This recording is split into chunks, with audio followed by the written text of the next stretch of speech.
Good morning, good afternoon, good evening, whatever time you're listening to this or watching this or listening and watching this. I appreciate you and thank you for the support. Today's episode is going to be a little bit different. I started to realize last night that I don't talk enough about things that really interest me. I talk a lot about things that make me better and my life experiences and things like that. But every once in a while, I'll mix in just full episodes like the ACM Awards episode and talking about country music, stuff like that. I'll mix in these episodes where it's just things that I'm interested in. And right now, and I have been for a long time, I'm interested in golf. I've always been interested in golf. Golf's my favorite thing to do, pretty much. And the Your Golf Tour on YouTube has taken over my life. Not only because the videos are 4 to 6 hours long, but because I thoroughly enjoy the competition. So the first part of this episode is going to be a golf podcast. If you're not interested in that, skip ahead. I don't know how long it's going to take me to get through some of this stuff, but skip ahead a ways if you don't want to talk about or don't want to hear about golf. We're going to get into something at the end where I came up with the phrase the other day where I was doing some thinking, you've done enough already. And we're going to get into what that means for you and how everything that you're doing or have done, you've already taken your lesson from that. You don't necessarily need to look back upon that. And you don't need to do so much every day to where you wear yourself out. So that's what we're going to talk about on the back end. It's going to be all golf for a little bit, but let's get into it.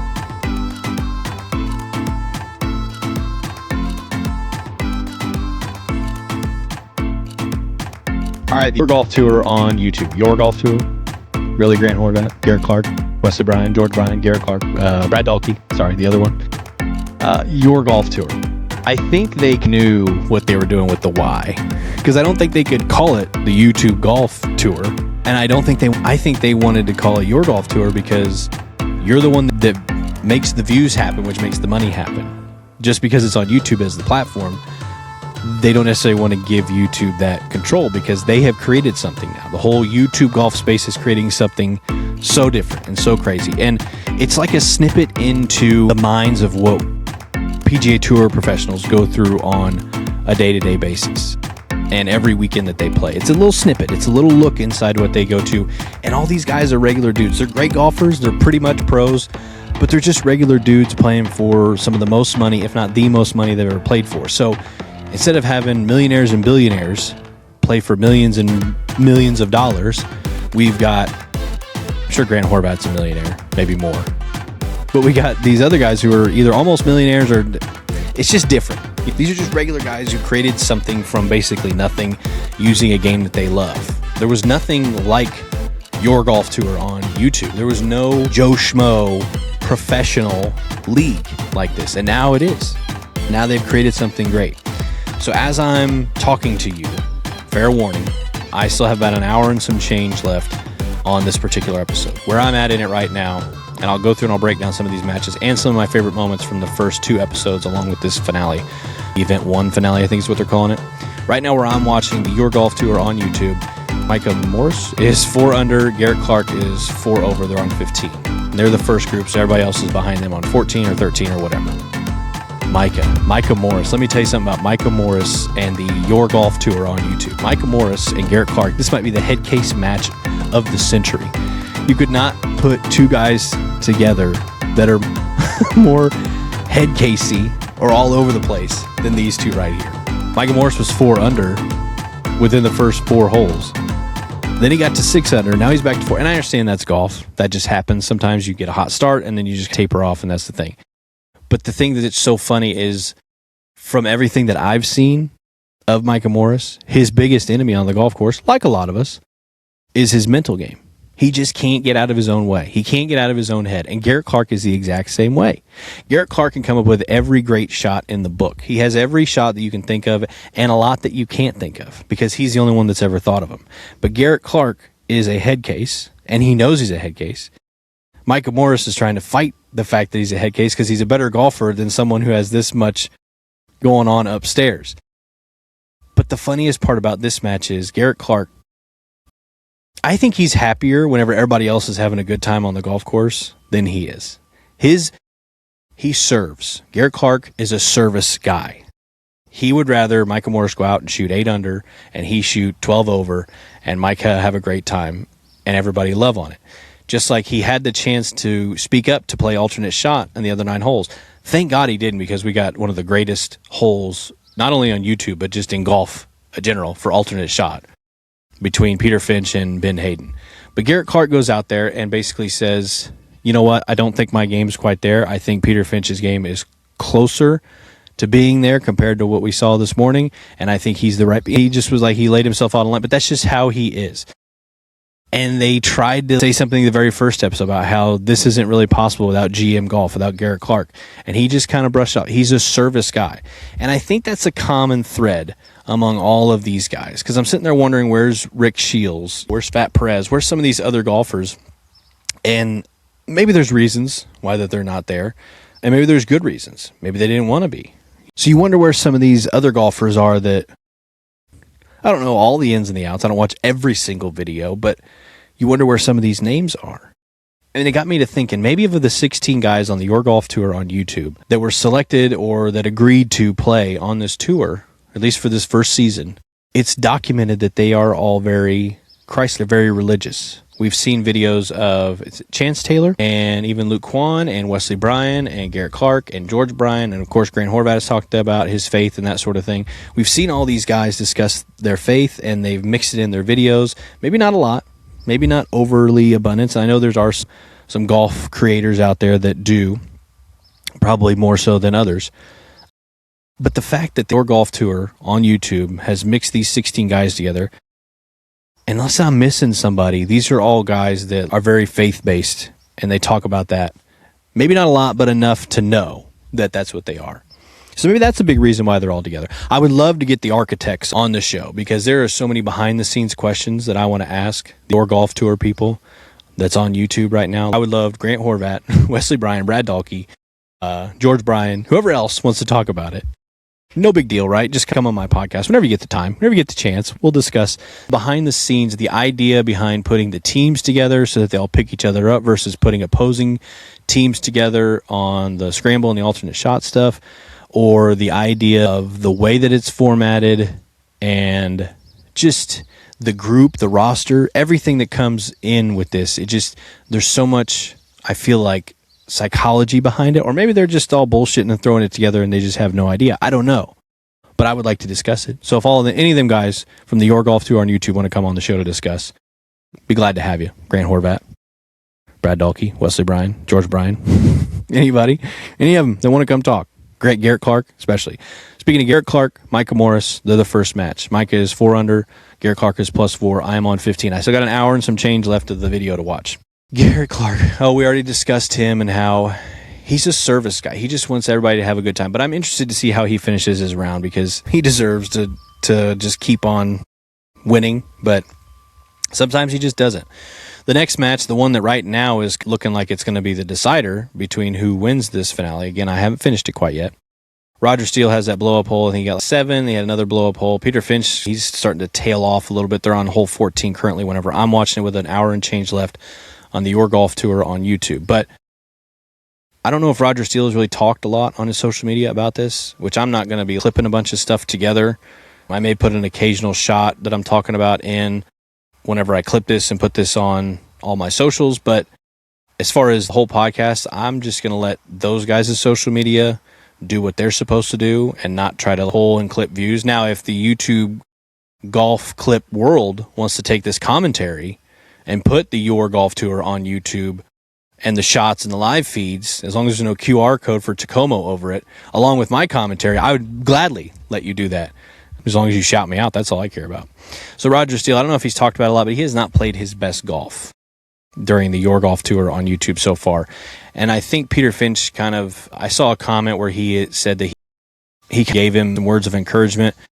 And the thing with Roger Steele is, I feel like this is a guy who doesn't truly believe yet that he deserves to be in the position that he's in. I think he gives all the glory to somewhere else. I think he gives I'm not going to assume where he gives all his glory of his success, but I do hear him talk a lot about thankful to be in the position I'm in and thankful to be among all this great talent. And he's very introspective that way. He's got a very good perspective on where he's at and what he's doing, and the fact that he's literally playing golf for a living and It's fantastic. So that match is interesting because Peter Finch is tailing a little bit, but can we talk about Peter Finch and Ben Hayden's 18th hole on the alternate shot day? Finchy hits a fantastic drive, left centered, a little bit behind a tree, not terrible. I'm closing my eyes right now so I can walk you through it. The Your Golf Tour on YouTube. This is video number 2. It's the 18th hole. Peter Finch, Ben Hayden, it's their alternate shot. So Finch hits one down the middle. Hayden comes up to it. He's going to bump a 3-wood up towards the green. And then he's like, you know what I could do? And this is the best part about YouTube, the Your Golf Tour on YouTube, all that stuff. It gives you Roy Tin Cup McAvoy moments of why the hell is he trying to hit this shot versus holy shit, I can't believe he just hit that shot from where he was. So it gives you those up and down moments. And there's tension from hour 2 to hour 4 on this last episode that I'm still working on. I've got about an hour left because there's 6 hours, which don't change that, by the way. But the tension from hour 2 to hour 4 on the Your Golf Tour on YouTube, it's so much more than I expected. And I don't know if it's because these guys have money, but they don't play for money like they are right now for this thing. So maybe that's part of it, or maybe they just care more. There's all kinds of reasons behind it. And I would be interested to know conversations. There we go again, behind the scenes information. I would love to talk to some people on the Your Golf Tour on YouTube about the behind the scenes stuff and the philosophy behind why they're doing what they're doing and the way that they're doing it. Because they're putting same teams for the scramble in 2 carts and letting them play on the holes together. Is that brotherhood thing where they all read the putts and they're all trying to have good camaraderie, or do they care less about the reality show aspect of it? It's not quite internet invitational. It's not quite Barstool where they poke and prod at the small moments to turn them into something bigger. The rangefinder thing, the Luke Quan late to the tee thing, which they were making fun of on the first couple episodes. But Finch hits one down the middle, back to the 18th hole on the alternate shot, episode 2, I want to say, Your Golf Tour on YouTube. Ben Hayden comes up, wraps this, I think it was a 2 or a 3 iron around the tree, hits the backstop of the green. Perfect shot. Unbelievable shot of a lifetime. And he even said, probably the best shot of my life that I've ever hit. And then Peter Finch, best putter on YouTube, comes up there and just absolutely nails the eagle to put them into the next round. So, that moment, if you could talk to people about golf, and a lot of people don't understand why the game is so amazing, if you could just show them that 18th hole between Peter Finch and Ben Hayden on the Your Golf Tour on YouTube, I think they would understand the beauty of the whole thing. If you laid out the scenario in front of them about what's ahead of them and what they're playing for, a birdie wins the match, puts them through more than likely. Yet they go for the big tin cup moment. And I think that's what makes the whole thing so great. So back to Ben Hayden. I think I'm saying his last name right. Him and John Peterson on the Your Golf Tour on YouTube, they're facing off each other. This match between JP and Ben Hayden on the Your Golf Tour on YouTube, this one I think has the most tension. And it starts on hole 9. So Ben Hayden hits one off to the right. He's on them tree roots with his chip, and John Peterson's like, oh, dude, that's the kind of shot that'll ruin your career. You've still got life left in this game. Don't hit that shot. And Ben Hayden, wait, what do you mean don't hit that? He didn't say it, but he's like, are you going to let me take a free drop away from it, or you just want me to hit it off so I don't hurt myself? And John Peterson's like, well, yeah, don't hurt yourself. So it was almost like he was looking for a little bit of a break there, which, hey, you don't ask, you don't know. But then Peterson is like, just don't hurt yourself. So he's looking out for him, and so it's a moment that gets washed over. And I want to say it's the same hole, or if it's a couple holes more. There's 2 moments within 3 to 4 hole period. But he's on 9. I know that's where it starts. The tree root thing, hits a great shot. I think it was just short of the green. And I think this was the same hole. It's next French drain. And Ben Hayden is almost looking for relief. He's almost asking John Peterson, hey, it's kind of snugged up against this little French drain, which I don't really see it in the video. I wish they would have put the camera in on what he was talking about so I could be like, oh, we probably should get, but they just didn't. I don't know why. And John Peterson's like, no. He's like, you can ask somebody that can give you the ruling, and if they feel like you need it, then sure, but I'm going to say no, but whatever. And Ben Hayden was like, So then he gets his wedge out, doesn't like it. It's like an end of the grain lie next to the French drain thing. Picks his wedge up, hits it short, tosses the wedge, knocks it in, I think for birdie. So he's kind of mad at the situation or the hole, or maybe John Peterson, or maybe all of it at once for a second. Then this is where I think it goes back to the brotherhood, and they're all the type of guys that understand this isn't end all be all. There's bigger things out there, and there's bigger things than them than what they're doing currently. Because Ben Hayden's like, shrugs it off, and he's like, oh, well, I'm still 1-up. And then he's like, a lot of people are going to think that club toss was in anger, and John Peterson makes a joke. But then that's where it all shifts. So there's that little back and forth there with the French drain and John Peterson like, no, you don't get relief. Blah, blah. Ben Hayden and John Peterson on the Your Golf Tour on YouTube. It's almost like if you had the all-time leading scorer and a young guy coming up at the same school, all of a sudden playing each other. John Peterson had all the golf records at their high school, and then here comes Ben Hayden trying to break all the records. Now they're playing a match against each other. It's like a father-son or older brother, older senior, freshman. It's that type of match right now. And the tension is there. You can feel it because Ben Hayden crouches down to read a putt in front of John Peterson, and John Peterson's like, well, don't mind me. And that's not a huge deal. Maybe Ben Hayden didn't actually see him, but just like the moment with the tree root, and then the moment with the French drain, and then him kneeling down in front of him. And then later on, John Peterson, I think he's doing little veteran mind games to Ben Hayden. Ben will hit a shot way out to the right or way out to the left, and he's just arm up, pointing, whoa, not saying anything, but laying something. And it's interesting between a crafty veteran. It's almost like John Peterson's trying to teach Ben Hayden something. And I think that's the beauty of golf, because I don't think people understand how much mental jousting there is. Roger Steele talked about it at the beginning of his match with Peter Finch. He wanted to poke the bear, but then he's like, I feel like when you poke the bear with Peter Finch, then you get the guy that you don't want to play golf against. If you're nice to him and he plays bad, it's almost like he can't flip the switch. But if you're mean to him or you talk shit, then he flips the switch. John Peterson picking and poking and prodding at Ben Hayden, because Peterson played on the tour. He did all kinds. I think he played at Augusta. Wesley Bryan, the next match that I'm on right now, I think they're on hole 14. Wesley Bryan's playing great. He's getting every break under the sun.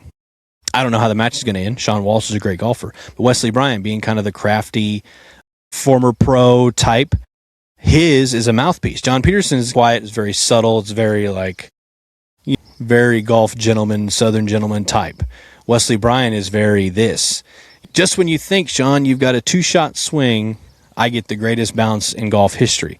The problem with Wesley Bryan is he likes to talk to the golf gods a lot. And I think on the Your Golf Tour on YouTube, Wesley Bryan, I don't know how it ends, but I think you're going to curse yourself. I just have this feeling because he tends to talk and back it up, but then have the best breaks and the worst breaks all in the same short amount of time. So I can't wait to see how that one ends.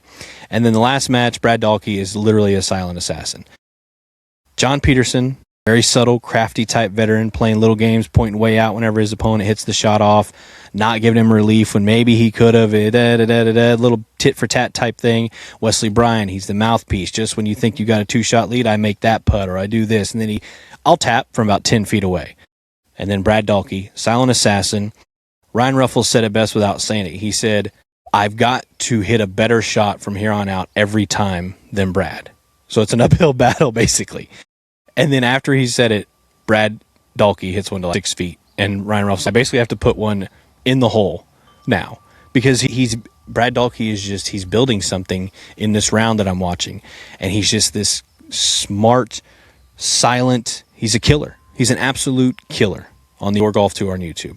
So it's just fun watching all these guys and watching the tension between some of the matches and the friendliness of it all. And it's all very gentleman's game. It's very cordial, but there's a little bit of aspect of we like each other, but man, we really want to beat each other's ass. It's all those things rolled into one, and I'm a big fan, and I would love the chance to talk to any of the 16, but definitely some of the architects, because there's a lot of behind-the-scenes stuff that I would love to really know about. That wraps up the golf portion of this episode. We are going to get into the other half of it. Very simple, very short subject to cover today. I'll tell you where the idea started. So the quote came, you've done enough already. No matter what you do today, the fact that you got up today, you've done enough already. I was getting ready to weed eat around my house. Had zero interest in weed eating. It was hot. I just wasn't feeling up to it. Just felt like being lazy. Just didn't feel like doing it that day. I was like, you know what? Let's just get out and do the bare minimum. I'll get the things that need done. And then this was Saturday, it was July 4th. So I was like, I can get the rest done on Sunday whenever I'm feeling a little bit more up to it. I just wasn't feeling up to it on the Saturday. And I'm out there weed eating. And I was like, could probably go knock down. We got some areas that could use a little tending to. Back here over my shoulder, you can't see it on the video or on audio, obviously. I was like, I'll go knock that down. That won't take very long. And then in my head, I'm like, because you know what? I've done enough already. No matter what I do from here on out, I've done enough already. You've done enough already. Just by waking up, you've done enough already. It's the days where you go forth in service that truly change your life. We talk about discipline, and you're not trying to be disciplined. You're trying to understand that the discipline now leads you to the outcome that you want. So be addicted to the outcome, not necessarily the process. A lot of people talk about the process and trust the process and all of those things. And they talk about if you're disciplined, you can do this. You just got to stay disciplined every single day. I am more of the mindset of the positive outcome of whatever I'm doing. I know I'm doing the right thing by making sure that I get my weed eating done. I know I'm doing the right thing by eating this meal that's healthy. I know I'm doing the right thing by getting the workout in. So I enjoy the discipline in the moment because I'm actually addicted to the outcome. Just because it's a fun thing to do sometimes, but I enjoy the discipline of getting the job done in front of me because I know the outcome is for the better. Luke chapter 9, verse 62, I believe. No one who puts his hand to the plow and looks back is for the kingdom of God.